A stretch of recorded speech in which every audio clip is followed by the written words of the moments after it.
ओम नमो वज्रायाणं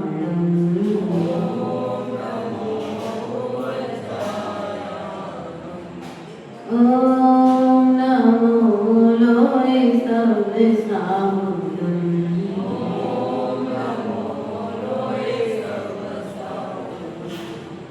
यस्य स्वयं स्वभावाप्ति रमावे कृतसन्कर्मणां तस्मै संज्ञानरूपाय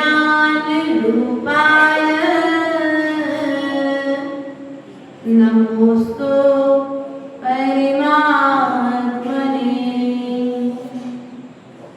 गुरुवापातिनो नित्यं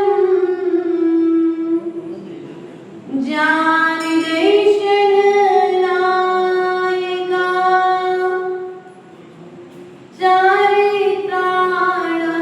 चारित्राणवगम्भीरा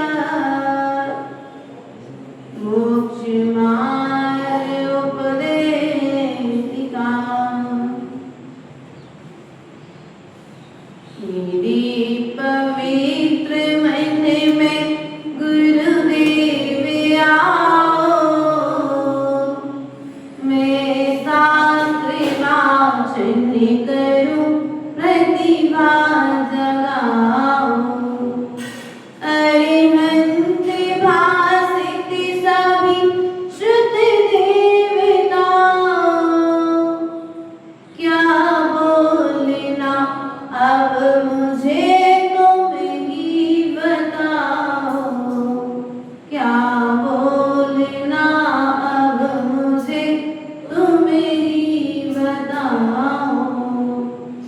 अनंत प्रसिद्ध परमेश्वरी भगवान की देवादिदेव प्रथम तीसरे स्वर मूल नायक आदिनाथ भगवान की देवादिदेव शासन नायक भगवान महावीर स्वामी की आचार्य भगवंत कुंद कुंद देव की आचार्य भगवंत विराग सागर जी महाराज की आचार्य भगवंत विशुद्ध सागर जी महाराज की आचार्य भगवंत विभव सागर जी महाराज की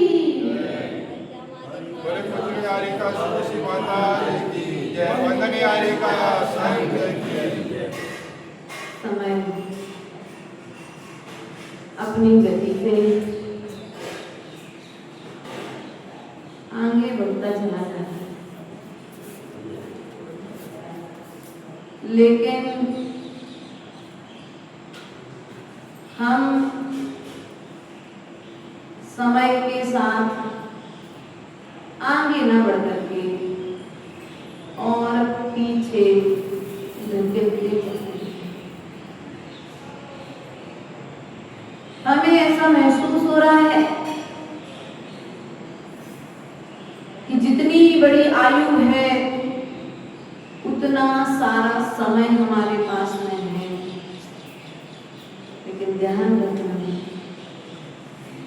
जितनी आयु निकल चुकी है उतना तुम्हारा समय भी निकल चुका है, बीत चुका है। अब वह द्वारा उदय में आने वाला नहीं। सुबह के 5 बजे तुम्हें जो मौका मिला था, अब तुम सोचो कि बस आज सुबह के 5 बजे मिल जाए वही कार्य करने के लिए, तो वो 5 बजे का समय द्वारा आने वाला अब आएगा। 5 बजे के सुबह भी होगी, लेकिन दिन अगला हो जाएगा। 23 घंटे का गैप होने के बाद पुनः 5 बजे के प्रातःकालीन बेला के, अब उसके बीच में भी यदि कोई समझदार जीव है तो जो 23 घंटे का समय है वह 5 बजे के समय को पछताने में नहीं बिताएगा।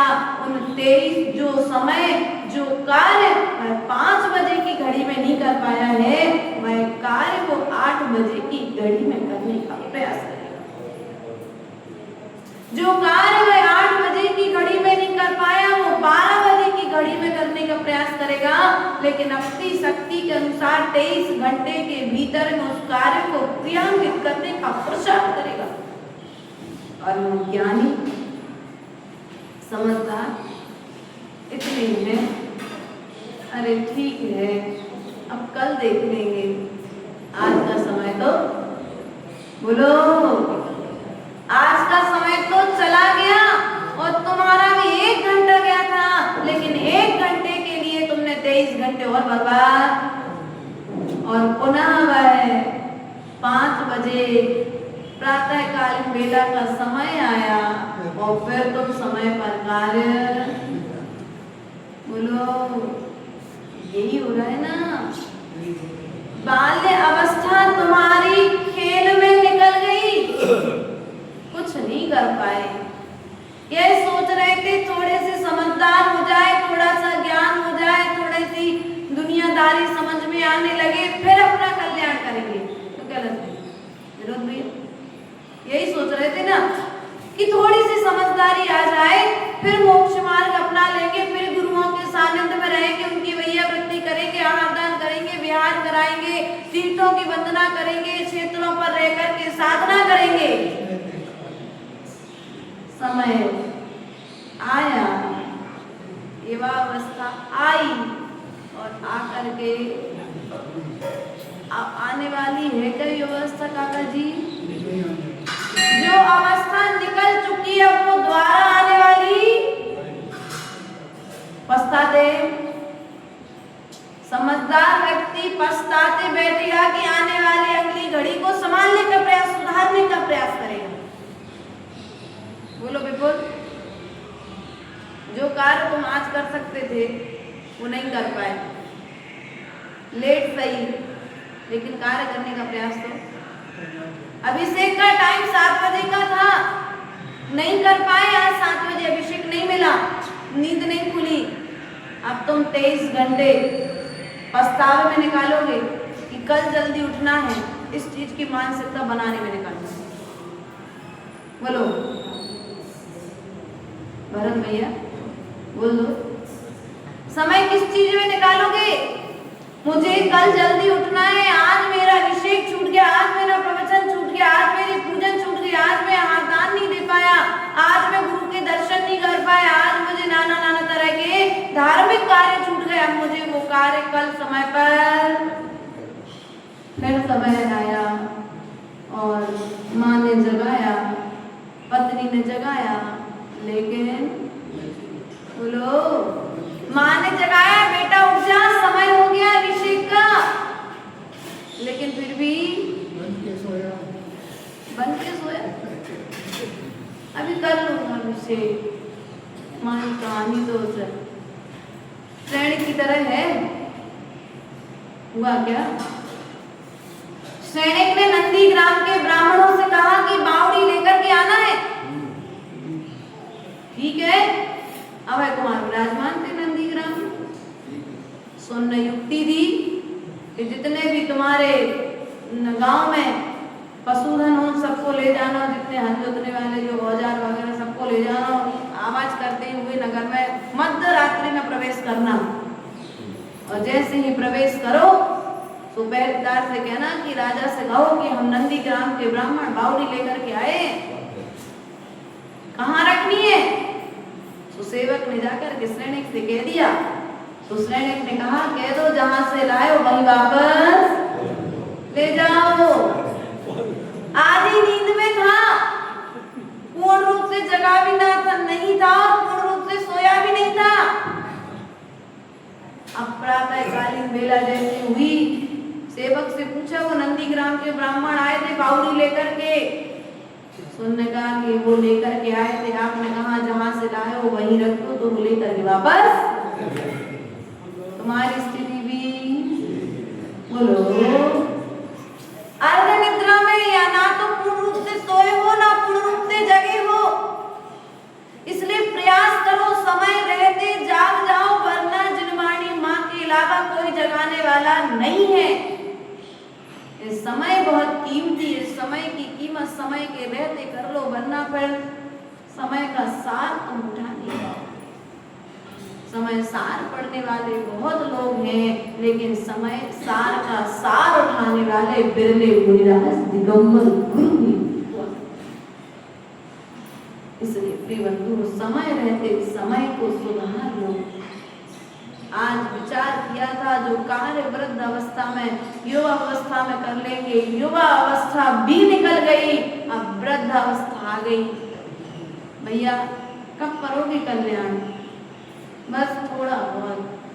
तो तुम्हारी कहानी उस पेड़ पर लटके उस मनुष्य की तरह है।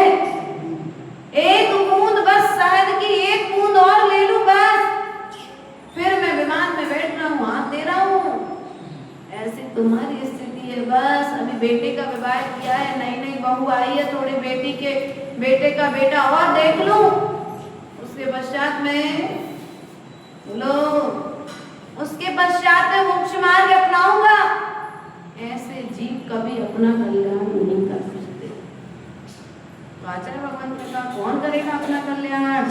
आचार्य भगवान 40 नंबर कारिका के माध्यम से कहते हैं जो योगी होता है वह प्रति पल निर्जरा करता रहता है, प्रति पल कल्याण का विचार करता रहता है, संसार में रहते हुए भी संसारियों से भिन्न रहता है। कुछ कार्य करना मजबूरी हो जाती है, लेकिन उन कार्यों को करके वह मजबूत, अपने वैराग्य को मजबूत बनाए रहता है। कार्य करना मजबूरी है, लेकिन वैराग्य को बनाए रखना मजबूरी है। सीमेंट खरीदने गए? नहीं गए? घर बनाने के लिए? अब तो सबके खप्पर वाले मकान सीमेंट वाले हो गए। सीमेंट की क्वालिटी पूछी थी विपुल, संजीव, सुरेश जी, कौन सी सीमेंट सबसे अच्छी है जो घर में दरार ना आने दे? ऐसी सीमेंट लेकर के आए थे, लेकिन जो तुम अपने भीतर में माल लेकर के जा रहे हो, भीतर में समझ रहे ना, जो कसायों की दीवारें खड़ी कर रहे हो, वो क्या कर रही है? कितनी दरारें तुम्हारे भीतर में पड़ी है। दीवार पर एक दरार हो जाए, एक स्क्रैच आ जाए तो स्क्रैच दिखाई देता है अलग से और बुरा लगता है। लोग आएंगे तो क्या सोचेंगे घर के विषय में? तो तत्काल उस दीवार को भरने का प्रयास और दूसरे को सलाह देते, भैया देखो ना वो वाली सीमेंट यूज करी थी, वो सीमेंट अच्छी नहीं, आप दूसरी अच्छी क्वालिटी वाली यूज करना। यही करते ना आजकल आप लोग, कि नहीं करते? देख लो कौन कौन गर्दन ला रहे हैं। डाउट में मत रहो। अच्छे से अच्छा माल आप अपना वो चूना मिट्टी का मकान बनाने के लिए लेके आके आते हो, तो फिर अपने आत्मा रूपी मकान को, परिणाम रूपी मकान को बनाने के लिए कौन सा माल रखा है तुमने? कौन सी सीमेंट, कौन सी गिट्टी, कौन सी क्वालिटी की रेत लेकर के आए हो और कौन सा पानी डाल रहे हो? गठिया। देखो समझदार हो आप, सबसे बुजुर्ग आपके समाज में काका जी है। और जब बुजुर्ग व्यक्ति कह रहा है तो मतलब पूरी समाज की स्थिति, इसलिए प्रयास करो। हमें समाज को नहीं सुधारना है, हमें खुद को सुधारना है। किसको सुधारना है? हमारा तो लक्ष्य भैया भरत एक ही है, दूसरे को सुधारना नहीं और अपने को बिगाड़ना। क्या? दूसरे को सुधारना नहीं और अपने को बिगाड़ना नहीं है, क्योंकि दूसरे के सुधारने के चक्कर में अपने कितने परिणाम को बिगड़ते हैं, इस बात का कोई दूसरा अंदाजा नहीं लगा सकता है, स्वयं कोई अंदाजा लगता है। इसलिए प्रयास करो अपने समय रहते समय सार रूप ये आध्यात्मिक ग्रंथ इष्टोपदेश ग्रंथ राज की 40 नंबर कारिका के माध्यम से आचार्य भगवान यही कह रहे हैं कि जो वर्तमान पंचम काल में, जो वर्तमान में योगी राज हैं, वे योगी राज क्या करते हैं? वे संसार में रहते हुए भी संसार के जीवों से भिन्न रहते हैं। उन्हें संसार की वस्तुएं नश्वर दिखाई देती हैं, उन्हें संसार की वस्तुओं में सार नहीं दिखाई देता। वे संसार में रहते गृहस्थी अपनाते, लेकिन गृहस्थी में भी उन्हें सार, गृहस्थी उन्हें ग्रस नहीं पाती है, गृहस्थी उन्हें अपना ग्रास नहीं बना पाती है। और आप लोग क्या हो? गृहस्थी के ग्रास बन गए हो। और गृहस्थी, पहले व्यक्ति गृहस्थी का निर्वाहन करता था, संचालन करता था, आज गृहस्थी व्यक्ति को ग्रस रही है और व्यक्ति गृहस्थी के चक्कर में इतना ग्रस गया है कि मोक्ष मार्ग को भूल गया है। 19 तीर्थंकरों ने गृहस्थी को अपनाया, लेकिन वह गृहस्थी उन्हें ग्रस नहीं पाई, अपना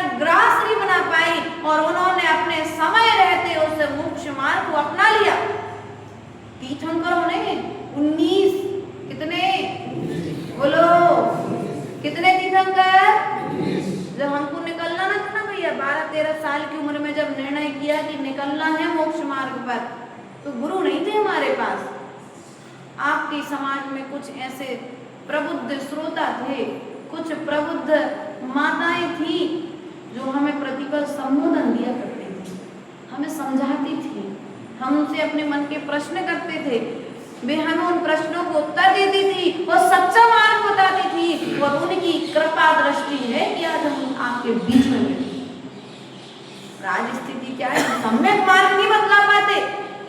संसार में रह करके हम ये तो कहते पहले एक बार शादी तो कर लो, फिर जाकर के दीक्षा लेने का विचार करना। सो हमसे भी कहा था कि भैया भगवान जितने हुए सबने शादी करी है, तो तुम भी शादी करना। लेकिन ये बात बताने वाले कोई दुर्लभ ही थी चमेली दादी, जिनने कहा बेटा 19 तीर्थंकरों ने शादी की है, 5 तीर्थंकर बाल ब्रह्मचारी है, कम से कम कीचड़ में पैर ना रखना ही सर्वश्रेष्ठ है। इसलिए प्रिय बंधुओं, यदि तुम गृहस्थी स्वयं गृहस्थी में ग्रस्त रहे हो तो दूसरे को भी गृहस्थी का ग्रास करो रे। हमने बेटा हमने पाप किया है तो तुम भी पाप हो रहा कि नहीं हो रहा? बोलो। कई महिलाएं भोपाल चातुर्मास चला था 2022 का, एक नई उम्र की बेटी जिसका नया विवाह हुआ था, 6 महीने साल भर हुआ था, वो हमारे पास में आके बड़ी बहुत दुखी हुई। बोली माता जी मैं पहले बहुत साधुओं की सेवा करती थी, वैयावृत्ति करती थी, जो नगर में साधु आते थे मैं उनके पास बहुत जाती थी, माता जी लोगों के पास में रात को सोना, जो भी उनकी क्रियाएं थी सब तरह से सहयोगी रहते थे। लेकिन आज स्थिति ये है कि मेरा विवाह आज भोपाल में करा दिया गया, बहुत अच्छा पति, अच्छी सेवा करता है, ध्यान रखता है, लेकिन मैं ब्रह्मचर्य व्रत नहीं। मैं चाह कर भी यदि चाहूं कि 15 दिन का ब्रह्मचर्य पालन कर लूं तो नहीं पाल सकती, मेरा पति मुझे आगे नहीं देता। इसलिए प्रिय बंधुओं, जिनका मोक्ष मार्ग के प्रति भाव है उन्हें मोक्ष मार्ग की प्रेरणा देना, क्योंकि पता नहीं तुम संसार में रह करके संसार में भटक रहे हो और अंतिम समय में कोई तुम्हें संभालने के लिए न होगा, तो सुनाने के लिए आ जाए। इसलिए कभी किसी को संसार मार्ग की प्रेरणा नहीं देना। आचार्य भगवंतों ने भी रेणसार ग्रंथ में, पंडित जी रेणसार पढ़ा होगा आपने, रेणसार ग्रंथ में आचार्य भगवंत कुंद कुंद स्वामी ने, जानते हो कुंद कुंद स्वामी को कि नहीं जानते हैं? नहीं जानते आप तो नाम सुना है, देखा नहीं है, लेकिन फिर भी उनका नाम सुनना और उनके ग्रंथ पढ़ना ही उनकी आचरण को प्रमाणित करता है। वे कैसे थे ये प्रमाणिकता उनके ग्रंथ दे देते हैं, क्योंकि आचार्य भगवंत ने कहा है कि ग्रंथ आचार्य की आत्मा हुआ करते हैं, आचार्य का विचार ग्रंथों में संग्रहित है। ऐसे आचार्य भगवंत कुंद कुंद स्वामी ने रेणसार ग्रंथ में लिखा है कि पहले यदि आपके लिए संबोधन देना है तो पहले मोक्ष मार्ग का संबोधन दो, पहले मुनि बनने का संबोधन दो, पहले आलिका बनने का संबोधन दो, पहले व्रती बनने का संबोधन दो। और जब व्यक्ति इन तीनों क्षमताओं में अपने आप को कमजोर पाता है तब उसे गृहस्थी का उपदेश दो। और आप लोग क्या करते हो? बहुत समझदार हो, क्यों मानना है कि पापा जी अध्यक्ष महोदय है, एक पाप करता है फल सबको मिलता है, एक पुण्य करता है फल सबको मिलता है। तो भैया सब पाप करें और पाप का फल एक को मिल सकता है। आया ना पुरुषार्थ सिद्धि उपाय की गाथा का अनुवाद है ये।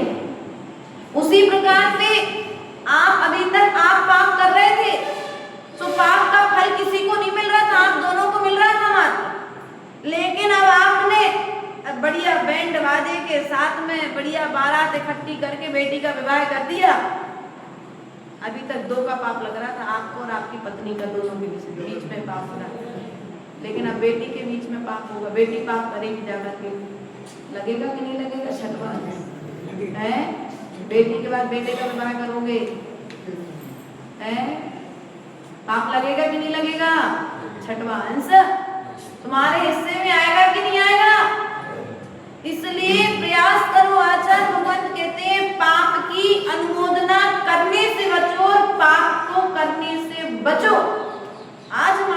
स्थिति, हम पाप से नहीं बच रहे, हम पापी से बच रहे हैं।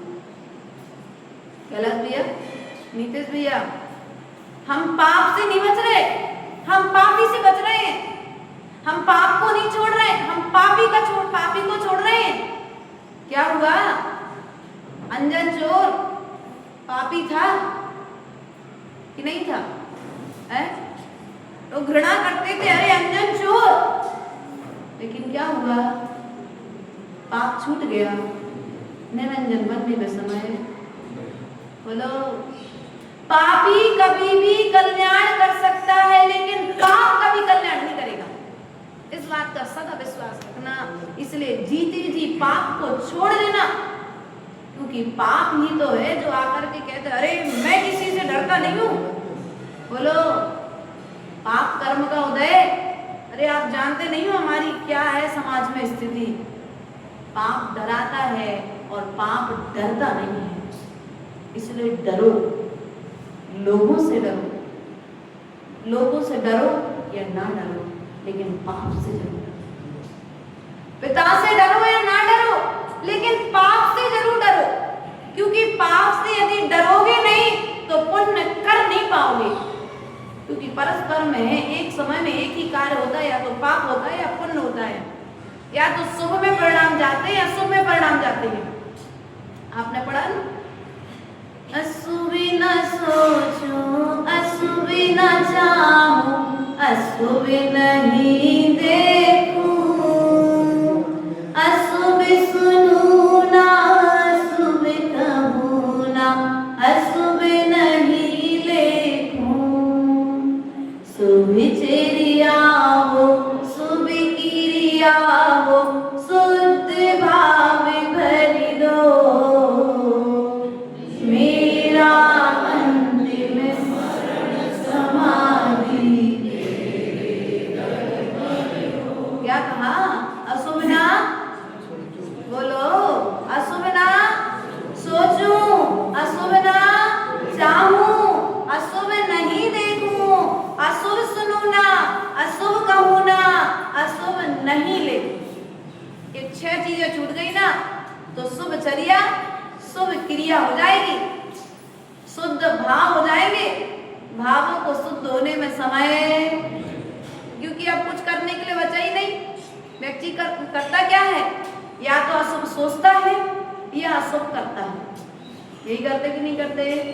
अशुभ सोच रहे हैं आप लोग अपने विषय में, सोच रहे कि नहीं सोच रहे? काका जी, आप अपने आप को व्रतों के पालन में यदि हीन देख रहे हैं तो आप किसी दूसरे के विषय में अशुभ नहीं सोच रहे, आप अपने विषय में अशुभ सोच रहे हैं।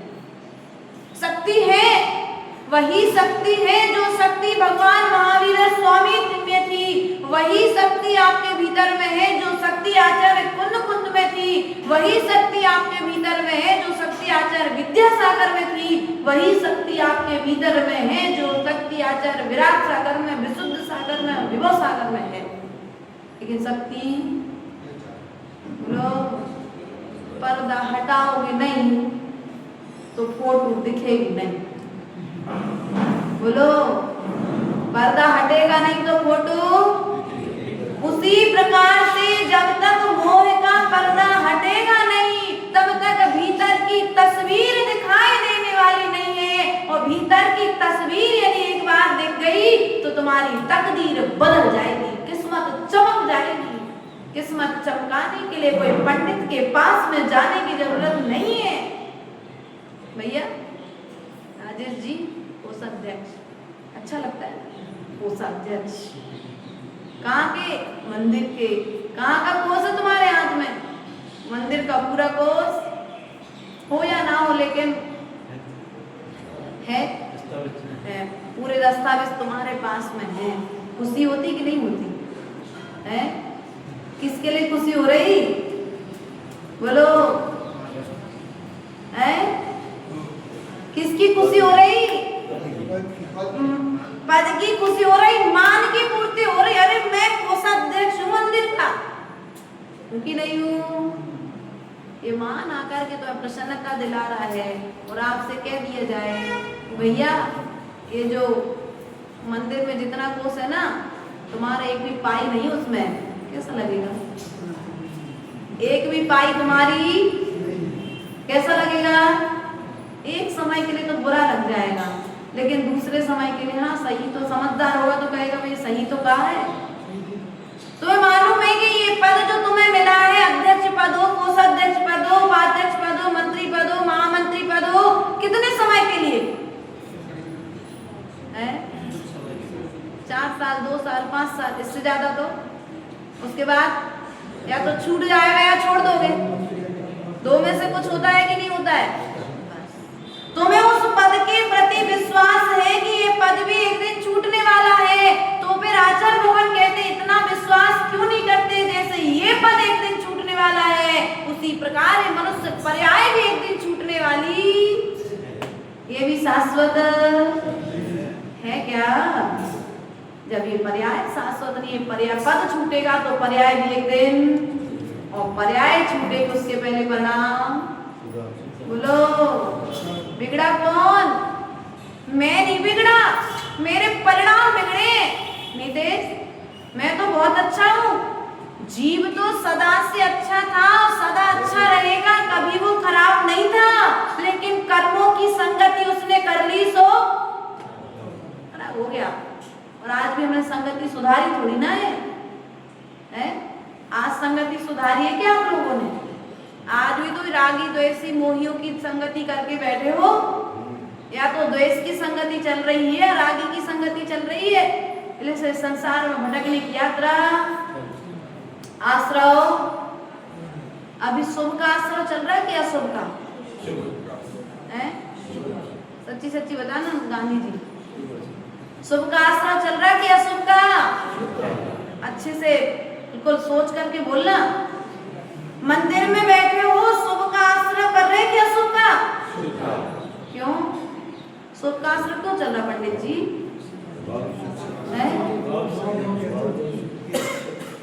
परिणामों में निर्बलता है। अभी किसी को लेने की, वो किसी को देने की कोई चिंता। यहीं पर विकल्प आ जाए भीतर में कि दामाद जी घर पर आ रहे हैं, क्या होगा? अरे महीने भर पहले बेटी की शादी की थी, पहली बार दामाद घर पर, क्या होगा? माता जी का प्रवचन कब छूटे हो, कब घर जाकर उनकी तैयारी, क्या होगा? अभी तक सब कुछ बहुत अच्छा लग रहा था विपुल प्रवचन सुनने में, लेकिन जैसे ही फोन की घंटी बजी और देखा कि दामाद जी के आने का समय, फोन आ गया है, बस 5 किलोमीटर दूर है, वो मैं मंदिर में बैठा रहा, तो फिर उन्हें अच्छा नहीं लगेगा। अब प्रवचन, या तो प्रवचन बुरा लगेगा, या माता जी बुरी लगेगी, या फिर तुम्हारा मन, बैठे रहोगे लेकिन मन। माता जी को बोला था इतने से ज्यादा, टाइम से ज्यादा प्रवचन नहीं करना, लेकिन फिर भी माता जी ने प्रवचन टाइम से। माता जी बुरी, अरे अभी तक अच्छी लग रही थी माता जी, लेकिन वो फोन आ गया ना पत्नी का कि दामाद आने वाला है, तो माता जी बुरी। अभी तक राग का उदय था, अच्छा लग रहा था सबको, जब राग का तीव्र उदय आया तो घर से फोन आया, सो माता जी का प्रवचन बुरा लगने लगा, माता जी बुरी लगने लगी, और अब ऐसा लगने लगा कि बस जिनवाड़ी स्तुति हो तत्काल। बोलो क्या करते हो तुम लोग? यही करते कि नहीं करते हो? क्या हुआ? अरे भैया धनंजय कवि के जैसी श्रद्धा रखते, अरे सामने वाला आएगा, मुझे धर्म सभा में बैठा देखेगा तो सम्मान बढ़ेगा, सम्मान घटेगा नहीं। वे जीजा साले धन्य है जिनने कहा कि मैं अपनी पत्नी के बिना एक भी दिन नहीं रह सकता, सो साथ में ससुराल चलूंगा। सो साले और जीजा दोनों बैठे थे, बढ़िया एक पालकी में बैठे जा रहे थे, और रास्ते में जाते जाते मजाक में साले ने कह दिया कि वो कौन है? अरे बोले वो तो दिगंबर गुरु बैठे हैं जिया जी से। तो बोले दिगंबर गुरु राज है तो चलो अपन वंदना कर लेते हैं। तो वंदना करने गए, तो बोले वंदना करने जा रहे तो दीक्षा लेने के भाव है आपके? मजाक कर रहा था साला, आप ले लोगे तो हम ले लेंगे। तो साले साहब तो कहते ही रह गए, लेकिन जिया जी ने, जिनका अभी कुछ दिन पहले विवाह हुआ था, एक भी दिन अपनी पत्नी के बिना नहीं रह सकते थे, अर्थात मायके भी साथ में जा रहे थे। वे जीजा जी को बैराग उत्पन्न हुआ और मुनिराज के पास जाकर के दीक्षा ले ली। साले साहब देखते रह गए, वो नई नवोदा बहू रानी जो बेटी थी वो देखते रह गई, क्या है ये समय का भैया। बैराग क्षणिक होता है और जब बैराग आए मनीष घर छोड़ देना, विचार नहीं करना। बेटी का पालन कौन करेगा ये नहीं सोचना, बेटे का पालन कौन करेगा ये नहीं सोचना। जो जीव पृथ्वी पर जिस जीव ने जन्म लिया है वो अपने भाग्य को लेकर के आया है, हम उसके पुण्य के सेवक हैं, हम किसी के कर्ता। भरत तुम जन्म के पुण्य के सेवक हो, दास हो जन्म के। गलत तो नहीं कह दिया, गलत तो नहीं कहा पंडित जी। आप अपने पोते के दास हो पुण्य के, जो अभी तक इतनी उम्र में दुकान पे बैठ रहे हो। ये समय था मंदिर में बैठने का, सो दुकान में बैठ रहे क्यों? उन सेठ जी के जैसी कहानी है हमारी। सेठ जी बड़े टेंशन में थे। पंडितानी ने कहा भैया क्या बात है? सेठानी ने पूछा क्या बात है? बोले अरे भैया मुझे इसी बात की चिंता है, मेरे पास इतना धन है कि मेरी 6 पीढ़ियां बैठ कर के खा ले, लेकिन 7वीं पीढ़ी का क्या होगा? मुझे इस बात की चिंता है। तुम लोग भी इतना तुम कमा चुके हो कि तुम भी बैठ कर के खाओ, तुम्हारा बेटा बैठ कर के खाए तो आराम से खा सकता है, तुम्हें कोई पुरुषार्थ करने की जरूरत। लेकिन फिर भी बोलो कृष्णा की खाई खूब भरी वह लिखते रही वह, ऐसी तुम्हारी खाई भी कब भरेगी? इसलिए कहने का तात्पर्य है, चलो गाथा को उच्चारण कर ले। आचार्य भगवत यहाँ यही कह रहे हैं, समय रहते समझ जाओ, वरना फिर समझने की स्थिति में भी नहीं रहोगे। इक्षते कांति संवासम निर्जनम जनितादरा निज काय वशात् किंचि दुक्त्वा विस्मरति द्रुतम। अर्थात यहाँ पर कहते हैं निक्षते एकांत संवासम। क्या कह रहे? एकांत में रहना चाहता है। कौन चाहता है भैया? इच्छा करता है कहाँ पर रहने की? एकांत में रहने की। एक धन अंतर, एक मतलब आत्मा, अंतर्थात धर्म। अंतर्थात धर्म अपनी आत्मा में जो रहना चाहता है, कौन है वो? निर्जरम जनितादरा। ऐसा जो ज्ञानी पुरुष है वो निर्जन स्थान में अच्छी तरह जिसे अच्छा प्रतीत होता है ऐसा अनुभवी पुरुष एकांत में रहना चाहता है।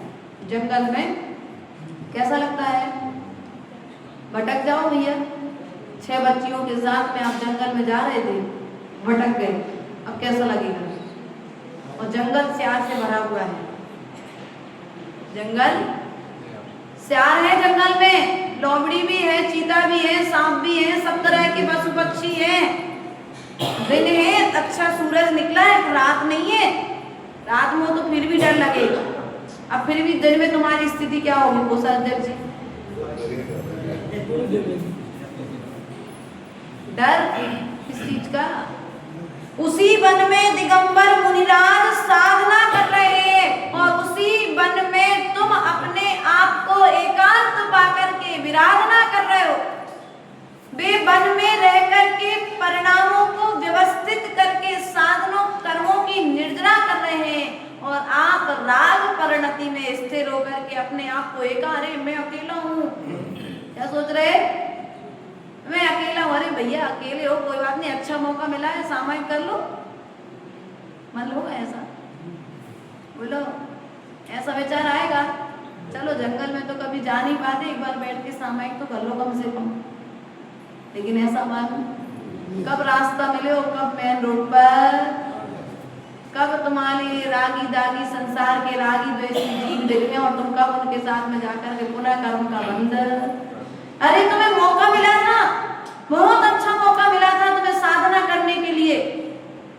एक समय था पुण्य कर्म के उदय से पति का सहयोग हुआ बेटे के लिए, लेकिन पाप कर्म के उदय से बेटी का पति कोई कारणवश शांत हो गया। अब क्या करोगे? बेटी यदि समझदार होगी तो यही कहेगी राजुल के जैसी, मेरे भाग्य में तो नेमिनाथ का मैंने विचार कर लिया है, अब मेरे भाग्य में यदि नेमिनाथ नहीं है तो मैं दूसरे का वरण। अब उसे अपनी वासनाओं को नियंत्रित करना चाहिए और नियंत्रित करके आचार्य भगवान कहते हैं ऐसी उस बेटी के लिए उस समय तत्काल ब्रह्मचर्य व्रत को स्वीकार करना चाहिए। लेकिन आपने क्या किया? वासनाओं को नियंत्रित करने की प्रेरणा तो नहीं दी, लेकिन दूसरे विवाह की प्रेरणा। बोलो, यही करते ना आप लोग? आप कर रहे कि पुण्य है? अगर भाग्य में होता तो पहला पति अच्छा मिलता, लेकिन भाग्य में नहीं था तो पहला भी धन्य। बीड़ा दीदी देखो, तुम्हारे गांव में छोटे 15-16 साल की उम्र में विवाह हुआ और फिर शांत हो गए के, और फिर उसके पश्चात आज ब्रह्मचर्य व्रत के साथ में बीड़ा दीदी जानते नहीं जानते? बीड़ा दीदी जानते ना, रोज हम लोग क्या कराने आती है। उन्होंने बताया, हम लोग को एक दिन बैठे थे जब, तो कहने का तात्पर्य हमारा आप लोगों से यही है, या तो कीचड़ में पैर मत डालो, और कीचड़ में पैर डाल लिया है और धोने के लिए यदि स्वच्छ जल मिल गया है तो तत्काल उस जल से पैर को द्वारा पार मत डालोगे तो लोग तुम्हें क्या कहेंगे? बोलो। इसलिए प्रिय बंधुओं, क्या करता है ज्ञानी पुरुष? क्या करता है? एकांत में रहना चाहता है और अपने कार्य वस्तु से यदि कुछ कहना भी हो तो उसे कह करके क्या करता है? वो भूल जाता है। क्या करता है ज्ञानी पुरुष? दान दे दिया और, लेकिन तुम लोग क्या करते हो? रसीद कटाने के पहले भूल जाते हो। आजकल के समझदार लोग हैं, कोष अध्यक्ष जी दान की बोली ले ली शांति नारा की, कितने की? 1,11,000 की बोली। अरे भैया भूल ही गए थे। अरे भैया दान देने की रसीद कटाने के बाद भूलना था, पहले नहीं भूलना था। तो मंदिर के रजिस्टर में चढ़ा है कि भरत भैया के इतने पैसे। भरत भैया को फिर कमेटी फोन लगा रही, भैया तुम्हारी रसीद है, पैसे चुका दो, मंदिर का काम चल रहा है, जरूरत पड़ेगी। तो भरत भैया को गुस्सा आ रही, अरे मेरे को पता होता है कि तुम लोग फोन लगा के मंगाओगे। तो बोली, अरे भैया ये तो गलत बात है। जब तुम्हारे पास में तुमने बोली ली थी तो पहले तुम्हें जेब पर हाथ रखना था, बाद में तुम्हें मुख से बोली कम की लेते ना, क्या दिक्कत थी? क्यों इतना तुमने अपने मान की पूर्ति के लिए जबरदस्ती का लिया? और लेने के बाद में फिर अब एक तो पहले चोरी और फिर सीना चोरी। अपन लोग यही करते ना, आप लोग कई लोग, मतलब जो नहीं करते वो तो बहुत अच्छे लोग, जो करते हैं उनके लिए सुधार लाना चाहिए। मैंने देखा है चातुर्मास की जब स्थापना होती है ना, तो लोग बड़े बड़े बोलियां ले लेते हैं, और बोली लेने के बाद में फिर कमेटी को अपना नौकर, जो बेचारी मालिक बनकर के बैठी थी, मंदिर का राजा बनाया था, जिसे तुमने अध्यक्ष, समाज का अध्यक्ष बनाया था, वो अध्यक्ष बेचारा फोन कर करके कह रहा है, भैया तुम्हारी बोली चुका दो, मंदिर में जरूरत है, तुम्हारी बोली चुका दो, बिहार में जरूरत है, बोली चुका दो भैया, यहाँ व्यवस्थाओं में पैसा चाहिए। और विवाद हो गया तो फिर पैसा डकार गए, भूल गए, पता ही नहीं बोली कब ली थी हमने। ऐसा करने वाले जो लोग, कुछ नहीं होगा उनका कुछ नहीं हो सकता। बेजीव मनुष्य पर्याय में आने के पश्चात में भी नरक गति में जाकर के पाप का फल भोगेंगे, क्योंकि निर्माल का द्रव्य कौन भोग करता है? बोलो, जिसने नरक गति का बंद किया है। हमको तो माँ ने बचपन से एक चीज सिखाई है कि मंदिर जाओ तो मंदिर के डब्बे में से चावल भी, अगर एक दाना भी गीला चावल अपनी डिब्बी में रह गया तो डब्बी झरा करके आ जाना मंदिर में, लेकिन एक चावल का दाना भी अपनी डिब्बी में वापस मत लेकर के आना। लेकिन यहाँ तो व्यवस्था ऐसी देखी जाती है, कैसी है? अब तुम लोग समझदार हो, क्या करते हो सब जानते हो, बताने की जरूरत है कि नहीं है? इसलिए प्रिय बंधु प्रयास करो। छोटी सी बच्ची कल अभिषय यहाँ बैठी थी मंदिर में, पहाड़िया जी की बेटी, विजय पहाड़िया जी की बेटी। कल मैंने कहा बेटा तू जा रही घर? बोले हाँ माता जी जा रही, लेकिन मैंने मंदिर की द्रव्य यूज करी, मैं पैसे नहीं दे पाई। आप एक काम करना, उसके पैसे कहीं रखवा दिए थे हम लोगों ने, बोली वहाँ से पैसे करवा करके दीदी को बुलवा करके मंदिर में रसीद करवा दूँ। ये है बच्चों में बचपन के संस्कार। अभी 14 साल की होना है, 13 साल की हुई है पूरी, उसे दान के संस्कार की हमें मंदिर सामग्री भोग नहीं करना है, और यदि भोग कर ली है तो अपनी शक्ति के अनुसार उसकी रसीद कटा करके उसको मंदिर में व्यवस्थित। और हम लोग क्या करते हैं, मंदिर में लेकर के आएंगे तो मुट्ठी भर और चढ़ाएंगे। बताओ कहाँ जाकर के भोगोगे, यहीं के कहीं और, यहीं के यहीं भी भोग सकते हो और अगले भोग भी साथ में। इसलिए आचार्य भगवान कहते हैं निर्माल का भोग कभी भी, एक बादाम लेकर के आओ तो एक बादाम चढ़ाओ, भगवान नहीं कह रहे कि 4 बादाम लाओ, भगवान नहीं कह रहे कि मुट्ठी भर चावल चढ़ाओ, तो 5 दाने भी चढ़ाओगे तो भगवान तुमसे मांगने वाले। लेकिन फिर भी अरे दूसरे क्या सोचेंगे, लेकर के आए टूटे चावल और मंदिर से उठाए लंबे चावल, अरे अच्छे नहीं लगते, सो अपने टूटे चावल मिला दी मंदिर की टंकी में और बढ़िया से चावल। नहीं, खाने के लिए टूटे चावल यूज कर लो, लेकिन भगवान को चढ़ाने के लिए तो अच्छे, खाने के लिए कौन सी चीज यूज करते हो, कौन से चावल लाते क्या? आजकल व्यवस्था है चढ़ाने के लिए अलग और खाने के लिए अलग। खाने में तो बासमती के चाहिए, चढ़ाने के लिए कनकी राशन के चावल, कंट्रोल वाले सस्ते वाले चावल, पूजा वाली बादाम अलग से हो जानता है। अगर आपने कह दिया बिल्कुल संजीव की दुकान पे जाकर के, सोने चांदी की है खैर उसकी भी, किराने की दुकान कोषाध्यक्ष जी की है, किनकी है? पंडित जी की किराने की दुकान है। पंडित जी जानते हैं, विपुल आया, विपुल ने कहा है कि पूजा की बादाम मतलब थर्ड क्वालिटी की बादाम चाहिए। तो पंडित जी भी जानते हैं कि हमें कौन सी चीज निकाल करके, नहीं भैया जब जाओ तो बोले 1 नंबर द्रव्य चाहिए मुझे, जो सबसे अच्छी बेस्ट से बेस्ट चावल हो, बेस्ट से बेस्ट लौंगे हो, बेस्ट से बेस्ट बादाम हो, अच्छे से अच्छे जो गोले हो, ताजे आए हो, वे हमें चाहिए। लेकिन हम करते क्या है, खाने के लिए तो गरम गरम चाहिए, लेकिन चढ़ाने के लिए वासा भी। पुजारी जब रहते हैं ना मंदिर में, मैं देखती हूँ, यहाँ नहीं, जब बड़े बड़े विधान होते हैं, मैंने देखा भी अभी एक जगह, यहाँ नहीं, आजू बाजू जब बिहार कर रहे थे तो देखा भी मैंने कई बार, क्योंकि प्रांगण अपना मंदिर प्रांगण होता है, प्रवचन का प्राय करके विधान होते तो विधानों में भी द्रव्य आसपास में ही घूमती है मंच के, सो देखने में आ जाता है। इतनी बादामें बची, जितनी लौंगे बची, जितने चावल बचे, तो पुजारी ने धीरे से ढाक करके टेबल के नीचे खिसका, क्या होगा उनका? कल सुबह धीरे से गीले करेगा फिर से और तुम्हारी थाली में फिर से। अरे भैया इतनी द्रव्य लो ना जिसका अनर्थ ना हो। लेकिन हम करते क्या, मंदिर की है सो, मंदिर घर से कितनी डिब्बी लाते आप लोग, इतनी बड़ी इतनी बड़ी इतनी बड़ी डिब्बी लाते, इतनी हो, चढ़ाते कितने हो? अरे आप लोग तो पैसे देते हो, तुम लोग बिल्कुल बुरा मत मान, बहुत अच्छे लोग हो, द्रव्य दान के आप लोग इकट्ठा कर ले तो उसके बाद में यूज करते हो। लेकिन जो लोग नहीं करते, हमारा उनसे निवेदन है, निर्माल्य के भोग से बचो, वरना निर्माल्य का फल तुम्हें नरक में जाकर के भोगना पड़े। अक्रत पुण्य का नाम सुना आप लोगों ने? समय अपनी गति से बढ़ रहा है आगे। अक्रत पुण्य ने क्या किया था?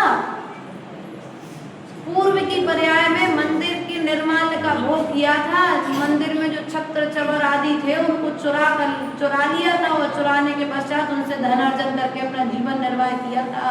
सो मर करके 7वें नरक में जाकर के गिरा, और 7वें नरक में जाकर के उसने 33 सागर की आयु भोगी।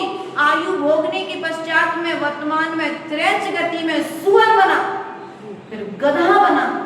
ऐसे कई उदाहरण उससे ग्रंथ में आए, कई कई पर्यायों को धारण करा। धारण करने के पश्चात में उसे मुनिराज का संबोधन मिला, सो जाकर के स्वर्ग में देव हुआ, और देव पर्याय को छोड़ करके आया, सो अकृत पुण्य बना। अकृत पुण्य के पश्चात में पुनः उसने अपने पाप कर्मों को काटा और जाकर के धन्य कुमार बना। अब बहुत लंबी कहानी है, लेकिन हमारा आपसे कहना है, एकांत ढूंढना है। सबके बीच में रह करके भी हमें एकांत में रहना है। कैसे रहना है? बीच में रहो। अरे अकेले कमरे में रहना एकांत नहीं है, अकेले वन में रहना एकांत नहीं है, अकेले मंदिर में बैठना एकांत नहीं है। अपने भीतर में जो कसाय हैं, उन कसायों और पापों का त्याग करना एकांत है। भीतर से राग द्वेष का त्याग करना बाजू में बैठे बैठे भीतर में भाव नहीं आए, इसी का नाम तो एकांत है। क्या राग उत्पन्न नहीं हो? वे मुनिराज वन में थे, चिड़िया उड़ते उड़ते बाण लगने के कारण उनके चरणों में आकर के गिर गई। चाहते तो मुनिराज रमुकार मुझे सुना सकते थे, लेकिन मुनिराज रमुकार सामने में लीन थे। अगर मैं अपना उपकार छोड़ूंगा तब दूसरे को उपकार कर पाऊंगा, इसलिए प्रयास करो अपना उपकार छोड़ करके दूसरे को उपकार करने मत जाओ, क्योंकि तुम्हारा उपकार करने वाला कौन कब आएगा इसका कोई भरोसा नहीं है। समय रहते अपना उपकार करो, तभी जाकर के मनुष्य पर्याय पाना सार्थक होगी। इसलिए जो कार्य करके याद करने लायक हैं उन कार्यों को तो याद रखो, और जो कार्य करने के पश्चात भूलने लायक हैं उन्हें भूल जाओ। दूसरे ने यदि तुम्हारे ऊपर उपकार किया तो उसे याद रखो। क्या रखो? दूसरे ने कोई उपकार किया है आपके ऊपर जीवन काल में, तो उस उपकार को याद रखो, और तुमने किसी पर उपकार किया है तो उसे भूल जाओ। इसी का नाम महापुरुष है, ज्ञानी पुरुष है। ज्ञानी लोग यही करते हैं कि जिसने उनके ऊपर थोड़ा सा भी उपकार किया, भैया अरे भैया वो श्रावक श्रेष्ठ पंकज जी याद है, क्यों उपकार किया है इसलिए याद है। पंकज जी भूल गए कितने साधुओं की सेवा की, उन्हें याद नहीं है, लेकिन साधुओं के मना पटल पर है, क्योंकि उनने उपकार किया है, महाव्रतों को निर्दोष पालन करने के लिए आहार दान दिया है। साधु चल नहीं पाए, उनकी वैयावृत्ति की है। इसलिए प्रिय बंधु, उपकार ऐसा करो कि व्यक्ति जीवन भर तुम्हें याद करे। ऐसा कोई कार्य मत करो कि व्यक्ति नाम लेते हुए भी घृणा करे। क्या है, रावण का नाम लेते हैं, लेकिन कैसे लेते हैं? और राम का नाम सम्मान से लेते, मर्यादा से लेते हैं। इसलिए कार्य ऐसा करो कि नाम तुम्हारा भी लिया जाए, लेकिन राम की तरह, रावण की तरह। बोले भगवान महावीर स्वामी परम पूज्य आचार्य गुरुवरिष्ठ महाराज की जिनवाणी के ज्ञान से